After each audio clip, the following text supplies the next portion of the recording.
Hello friends, Pandian store 2ல இன்றைக்கி என்ன நடந்துச்சுன்னு பார்க்கலாம். இங்கே எல்லாம் ஃபேமிலியோடு சேர்ந்து திருடன் வந்ததுனால நகையெல்லாம் நம்ம லாக்கரில் வைக்கலாங்கிற மாதிரி பேசிகிட்டு இருக்காங்க. அதை கேட்டோன்னே மயிலுக்கு பதட்டமாயிடுச்சு.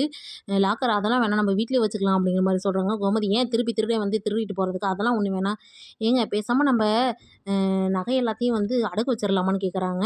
உடனே பாண்டியன் இருந்துட்டு அது எப்படி போய் வைக்கணும், இது ஃபங்க்ஷன்லாம் வந்தால் என்ன பண்ணுவீங்க, அது இல்லாமல் புது மருமக நகையெல்லாம் வச்சா நல்லாவா இருக்கும், அதெல்லாம் வேணாம், பேசாமல் வந்து லாக்கர்லேயே வச்சிடலாம் அப்படிங்கிற மாதிரி சொல்கிறாங்க. ஆனால் மயில் வந்து பதட்டத்தோடவே இருக்காங்க. அடுத்த நாள் பார்த்தா இங்கே நம்ம ராஜியும் கோமதியும் கிளம்பிட்டாங்க பேங்குக்கு.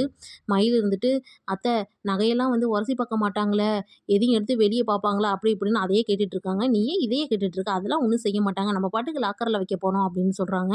"சரி சரி இந்தாங்க" அப்படின்னு கொடுக்குறாங்க. கரெக்டாக வந்து மயிலோட அம்மாவும் வந்துடுறாங்க.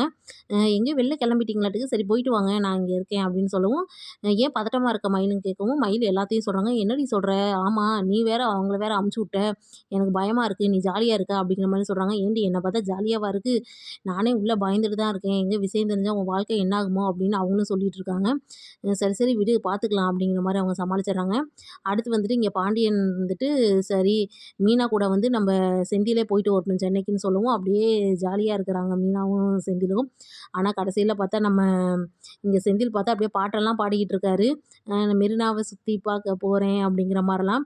உடனே அவங்க மாமா வந்துட்டு, "ஓகே ஓகே ஜாலியாக போயிட்டு வாடா" அப்படின்னு சொல்கிறாங்க. அந்த நேரம் பார்த்து பாண்டியன் இருந்துட்டு, "சரி சென்னைக்கு போயிட்டு நீ ரூமில் தனியாக தானே இருப்ப, அப்போ போய் அந்த மல்லி மிளகாய்க்கெல்லாம் பார்த்துட்டு வந்துரு ஏஜென்ட்டை" அப்படின்லாம் சொல்லிட்டு இருக்காங்க. செந்தில் கோவத்தோடு இருக்காரு.